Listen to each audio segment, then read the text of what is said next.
আব্বাজান আম্মাজান তারা একটা সন্তানের জন্য কতটা বড় নেয়ামত। তারা যদি সন্তানের উপর খুশি হয়ে যদি আল্লাহর দরবারে দোয়া করে, আল্লাহ পাক বলেছেন যে আম্মাজান কিংবা আব্বাজান যদি দোয়া করে তাহলে বিদ্যুতের বুলেটের মানে কি বলে বন্দুকের গুলি মিস হবে, কিন্তু যাদের দোয়া কবুল হওয়া আমি আল্লাহ পাক মিস হবে না, তাই না? তারা দোয়া করবে সঙ্গে সঙ্গে আল্লাহ পাক চোখের পলক ফেলতে দেবে না, দোয়া কবুল করে নেবে। আব্বাজান আম্মাজানের দোয়ার আল্লাহ পাক এত পাওয়ার দিয়েছেন। ঠিক আছে, একটি সন্তান তার জীবন কেমনভাবে পরিবর্তন হচ্ছে, সেই সন্তানটি আব্বাজান আম্মাজানকে সেবা করত, সেই সন্তানটার জীবন কেমনভাবে পরিবর্তন হচ্ছে আব্বাজান আম্মাজান দোয়া করেছিল বলে কেমনভাবে পরিবর্তন হচ্ছে, কোথা থেকে কোথায় যাচ্ছে একটু মন দিয়ে শুনবেন। আমি অনুরোধ করে জানাবো এই গজলটি অন্তত একটু মন দিয়ে শোনেন। কবি ছন্দের মাধ্যমে লিখছে, একটু মনোযোগ দিয়ে শুনবেন। লিখছে দেখেন, একটি ছেলে সেবা করে পিতা মাতাকে, জীবনটা বিলিয়ে দিত তাদের কদমে।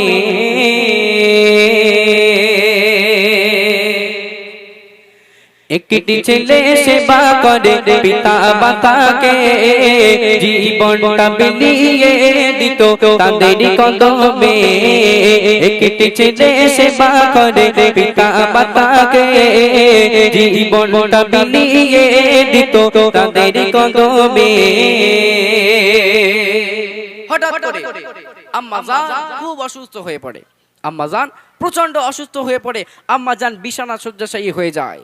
একদিন ছেলে কি করলো, আম্মাজানকে কাঁধে করে নিয়ে মরুভূমির পথ, সেই যুগে বাবা এত যানবাহন ছিল না, গাড়ি ঘোড়া ছিল না, মরুভূমির পথ দিয়ে আম্মাজানকে কাঁধে করে নিয়ে মরুভূমির পথ দিয়ে চলতে চলতে চলতে চলতে সেই ছেলেটার পায়ের চামড়া উঠে যায়, পায়ের চামড়াগুলো সব ফোসকা পড়ে যায়, কিন্তু আম্মাজানকে কাঁধ থেকে সেই ছেলেটি নামায় না, আম্মাজানকে ডাক্তারখানায় নিয়ে গেল। কবি ছন্দের মাধ্যমে লিখছে দেখেন, একদিন হঠাৎ মা জননী অসুস্থ হয়ে পড়ে, ডাক্তার দেখাতে নিয়ে গেল নিজের কাঁধে করে। মাকে নিয়ে যখন মরুর পথে হেঁটে যায়, তপ্ত বালির তাপে পায়ে চামড়া উঠে যায়। মা জননী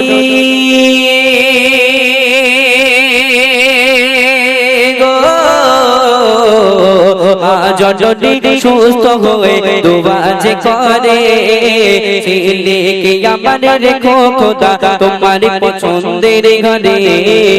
একটি ছেলে সেবা করে পিতা মাতাকে, জীবনটা বিলিয়ে দিত তাদের কদমে। আম্মাজান ডাক্তার বাড়ি থেকে আসার পর ডাক্তার যে ওষুধ দিয়েছিল আল্লাহর রহমতে সেই ওষুধটা খেয়ে আম্মাজান সুস্থ হয়ে গেল। আম্মাজান সুস্থ হয়ে যাওয়ার পর আল্লাহর দরবারে দুহাত তুলে দোয়া করে মোনাজাত করে, আল্লাহ পাক রব্বুল আলামিন আমার সন্তানকে তুমি এমন একটা ঘরে রেখো যেই ঘরে দুনিয়ার কোনো কাফের, দুনিয়ার কোনো বেদিন যেন আমার সন্তানকে স্পর্শ না করতে পারে। আম্মাজান দোয়া করেছে আল্লাহর দরবারে, আল্লাহ পাক চোখের পলক পড়তে দেরি, কিন্তু আল্লাহ পাক আম্মাজানের দোয়াটা কবুল করতে দেরি করলো না, সঙ্গে সঙ্গে দোয়া কবুল। তার কিছুদিন পরে হঠাৎ করে আম্মাজান ইন্তেকাল হয়ে গেল। আম্মাজান ইন্তেকাল হয়ে গেল। আম্মাজান ইন্তেকাল হওয়ার পর দাফন কাফন শেষ করার পর আব্বাজান তার মাথার ছাতা হলো, আব্বাজান তার মাথার ছায়া হলো। আব্বাজান সেই সন্তানের মাথায় হাত বোলাতে বোলাতে বলে, বাবা তোর আম্মাজান চলে গেছে, জানি বুঝতে পারছি তোর আজকে অনেক কষ্ট অনেক দুঃখ, কিন্তু আমি আব্বাজান তো তোর মাথার উপরে আছি, তুই টেনশন করিস না। কবি ছন্দের মাধ্যমে লিখছে দেখেন, একদিন হঠাৎ মা জননী অসুস্থ হয়ে পড়ে, মায়ের দোয়া কবুল হলো খোদার দিদারে। মাঝে মারা গেল তাহার কিছুদিন পরে, পিতা হলো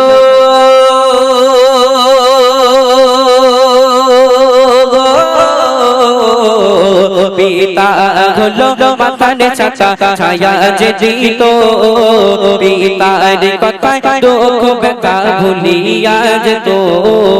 একটি ছেলে সেবা করে পিতা মাতাকে, জীবনটা বিলিয়ে দিত তাদের কদমে।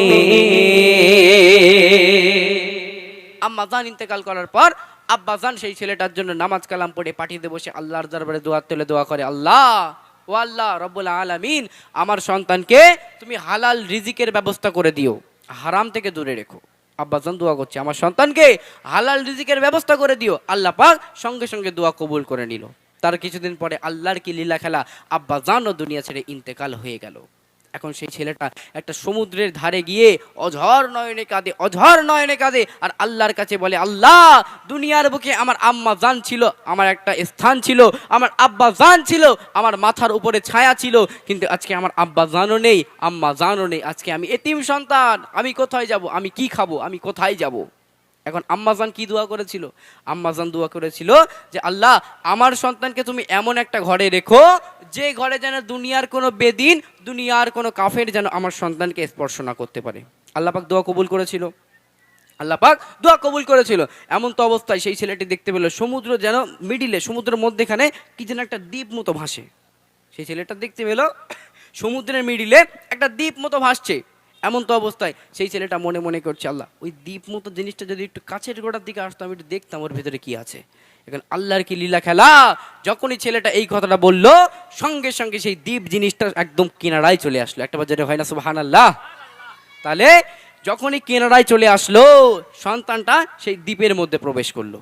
সেখানে গিয়ে দেখছে একটা সুন্দর ঘর, যে ঘর দুনিয়ার মধ্যে সেই ছেলে আগে কখনো দেখেনি।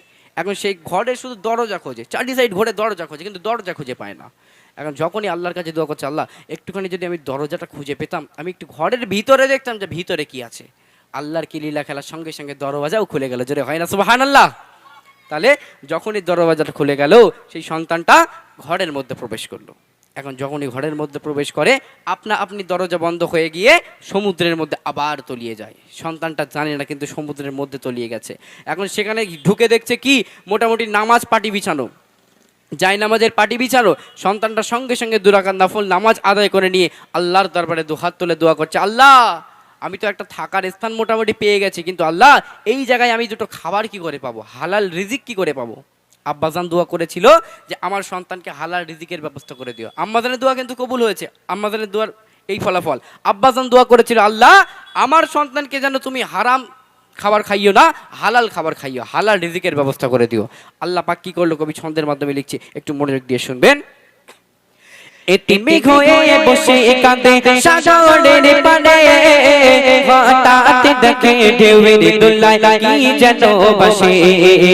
এতিমি হয়ে বসে কাঁদে সাগরের পানে, হঠাৎ দেখে ঢেউয়ের দোলায় কি যেন ভাসে। ভাবে মনে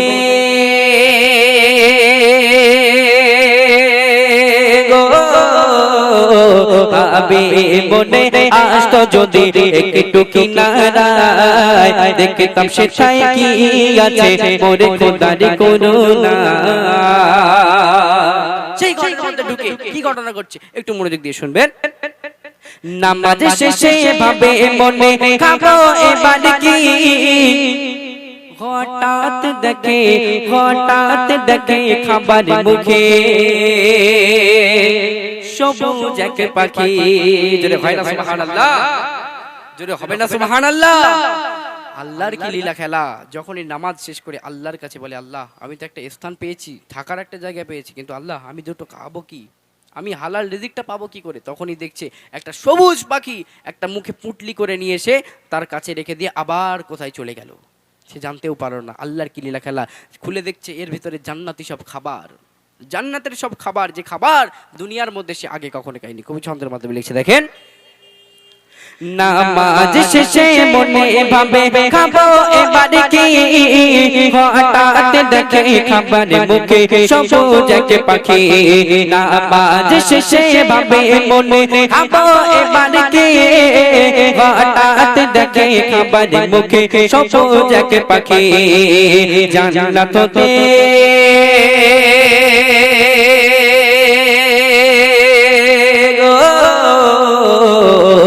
জান্নাতে খাবার এলো খোদার ইশারায়, খুশি হয়ে খোদার দানে শুকরিয়া জানায়। একটি ছেলে সেবা করে পিতা মাতাকে, জীবনটা বিলিয়ে দিত তাদের কদমে।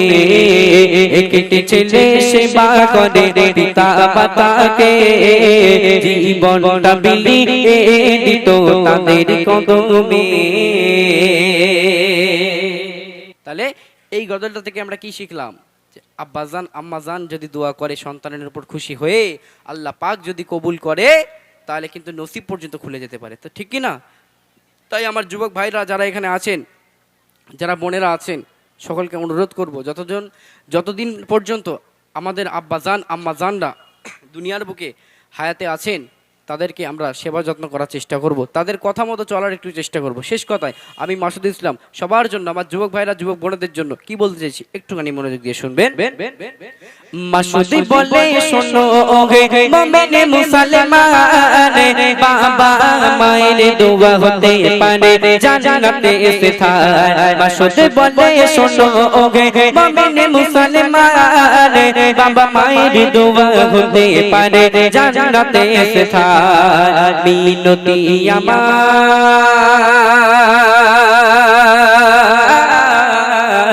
মিনতি আমার আজকে যেটাই ও গো মুমিন ভাই, পিতা মাতার কদম তলে যেন ঠাই যেন গো হয়।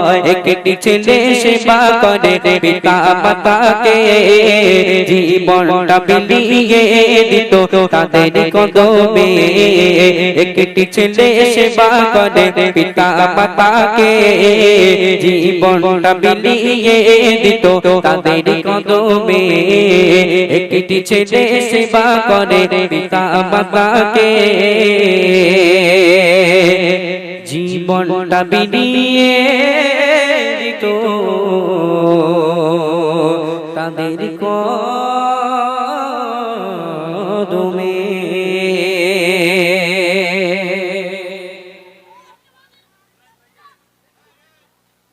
হে যুবক জেগে ওঠো।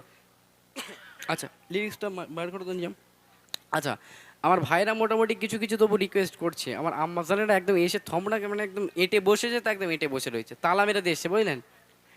আমি ওখান থেকে চিল্লে বলছি না। যদি পারেন, মানে যদি রিকোয়েস্ট থেকে থাকে, তাহলে কোনো একটা ছোট সন্তানকে ডাকেন, ডেকে রিকোয়েস্ট বলে দেন, ওকে এখানে এসে বলুক, কি লিখে দেন, যাই হোক করে একটু পাঠিয়ে দেন। কারণ চলে যাব যখনই, তখন যদি বলেন যে এই সর্বনাশ করেছে রে, এই গজলটা একটু শুনলে ভালো হতো, তখন কিন্তু গন্ডগোল হয়ে যাবে। এখন বলেন তাহলে ভালো হবে।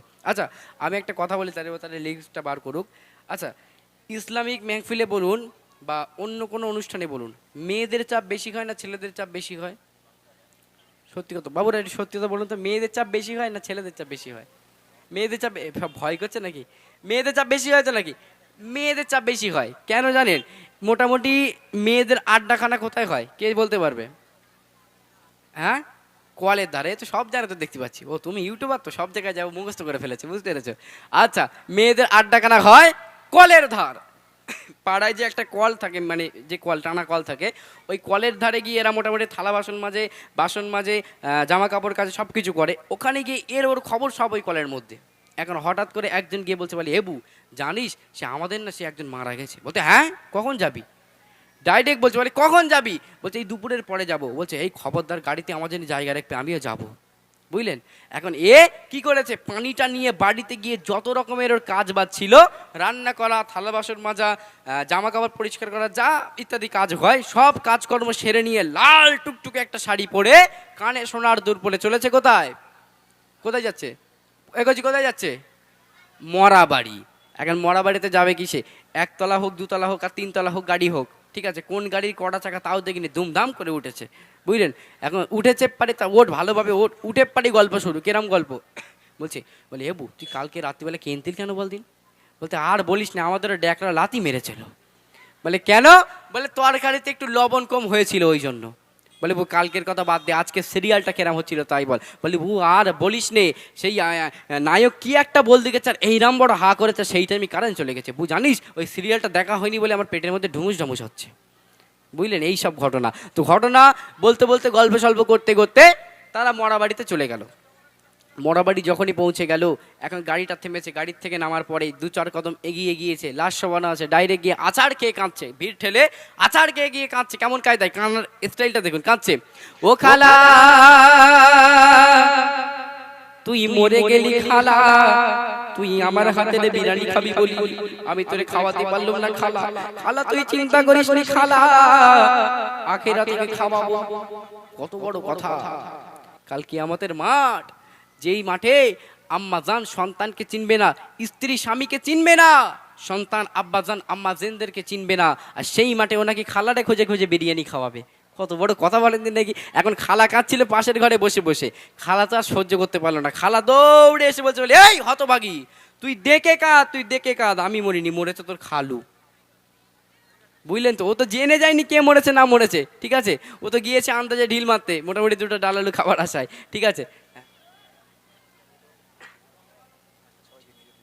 আচ্ছা ঠিক আছে, কেউ ওঠাউঠি করবেন না, অনুষ্ঠান শেষে তাবারকের ব্যবস্থা আছে, সকলে তাবারক নিয়ে তারপরে বাড়িতে যাবেন, ঠিক আছে। আপনারা অনেকক্ষণ ধরে সাথ দিচ্ছেন, আমার কমিটি ভাইদের তরফ থেকে, আমার তরফ থেকে সকলকে আন্তরিক শুভেচ্ছা এবং ধন্যবাদ জানাই। চলুন একটা এসকে হাবিব সাহেবের একটা বিখ্যাত গজল পরিবেশন করবে ইনশাল্লাহ, তারপর পরে আমার ভাই রিকোয়েস্ট করেছে সেটা পরিবেশন করবেন ইনশাল্লাহ। আপনারা রিকোয়েস্ট করতে থাকুন, যেহেতু আমরা শেষের পর্যায়ে প্রায় চলে এসেছি, আর দুটো তিনটে গজল আমরা পরিবেশন করব, তারপর পরে আমরা শেষ করার চিন্তা ভাবনা করব। চলুন শুনতে থাকি একটি বিখ্যাত কালাম।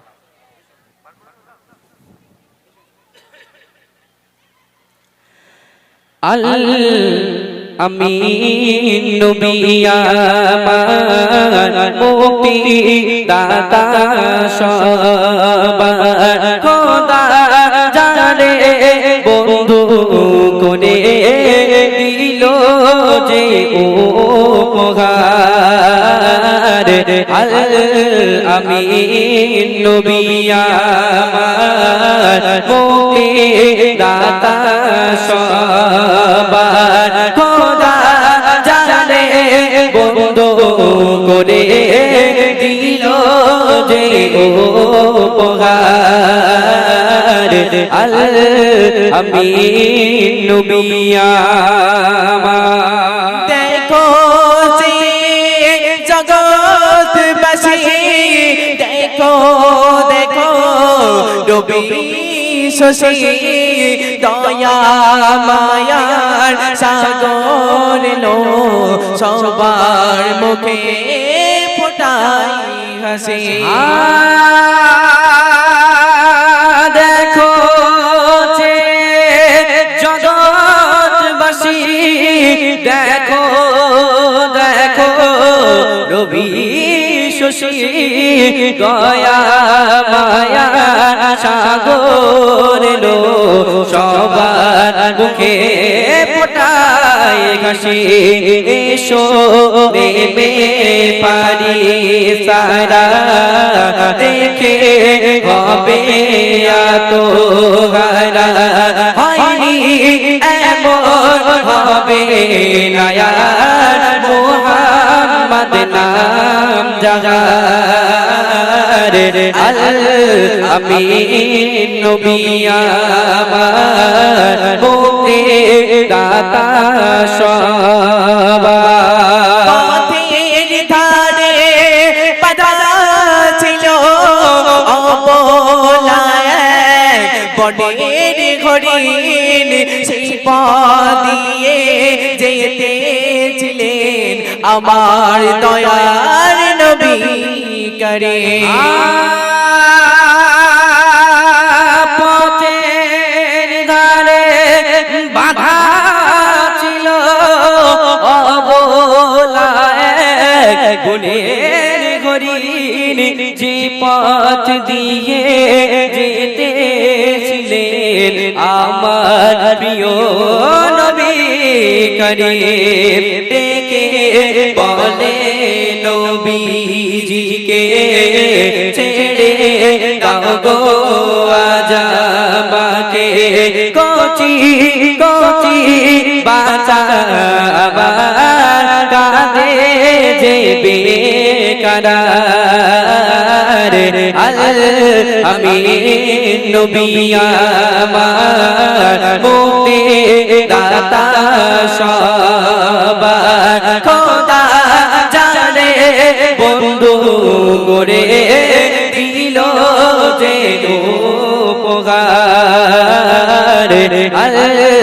আমি নবী আমার দেখো যে জগৎবাসী, দেখো দেখো নবী শশী দয়া মায়ার সাগর লো সবার মুখে ফোটাই হাসি নেমে পারিস তারা দেখে হবে এত হারা হয়নি এমন হবে নায়ার মোহাম্মদ নাম জাহার আল আমিন নবী আমার মুক্তি দাতা সবার খোদা জানে বন্ধু করে দিল